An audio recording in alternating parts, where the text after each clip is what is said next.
সব হলো মেহনত। বুঝলেন কথা? ইমাই কয় এই জাতীয় বলতে ফরক না আর করে হুনলে আবার গুনাহ হইব তসবিহর ভাষায়। কোরআন শরীফ ভুল তিলাওয়াত পড়া জানা না যায়, গুনাহ হলা না যায়। এটা হলো তসবিহর ডিরেকশন। বেকার মাসলা আবার হইছে ভুল হইলে পড়া বাদ দিত না, মেহনত করে করে শিখতো। যতদিন শিখা ভুল হইতো না ততদিন প্রত্যেক আয়াত শব্দ যখন নষ্ট করব আল্লাহ তাআলা দ্বিগুণ সওয়াব দিবেন। ঠিক আছে? তো যেদিন পড়িয়া হে শুদ্ধ পড়া শিখবো আর উপলব্ধি করবো, কোরআন অনুধাবন করবো, আল্লাহ তারে তার উদাহরণ নবীজি দিতেও সুগন্ধিযুক্ত ফলের মতন। অর্থাৎ এই হদিসের ব্যাখ্যা এটা আমি আরো হদিস করাই যাই।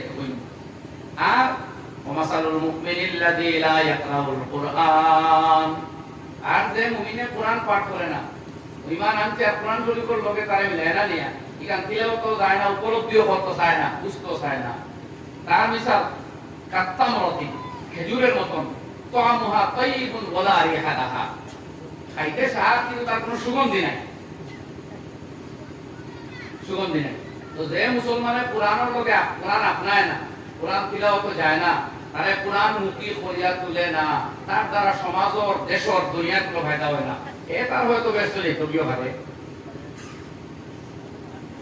বুখারী শরীফের ব্যাখ্যাকারীরা আল্লামা বদরুদ্দিন আইনি রহমাতুল্লাহ আলাইহি উমদাতুল কারির মধ্যে এই হাদিসের ব্যাখ্যা লিখতে গিয়ে বলতে এটা তাশবীহ বা তামসিল কি সিফাত, গুণাবলীর মধ্যে উদাহরণ দেওয়া হয়েছে। যে গুণের মধ্যে উদাহরণ দেওয়া হয়েছে। খাজুর ফলটা তো খাইতে স্বাদ আছে, কিন্তু ওনার একজনের খাজুর খাইতে দারুণ দারুণ ফায়দা হয় না, আর আপর একজনের দারো মাপলে যে দারো আছে তারও ফায়দা হয় সুগন্ধি। মুমিন যে তিলাওয়াত করে না তার মধ্যে সিফাত পয়দা হয় না, আর সিফাত যখন হইতো না তখন এলাকা মহল্লা দেশবাসী এর কোনো ফায়দা হইতো না। তার মানে আমরা মুসলমানে নিজেরা কোরআন মুখে হলিয়া করতাম।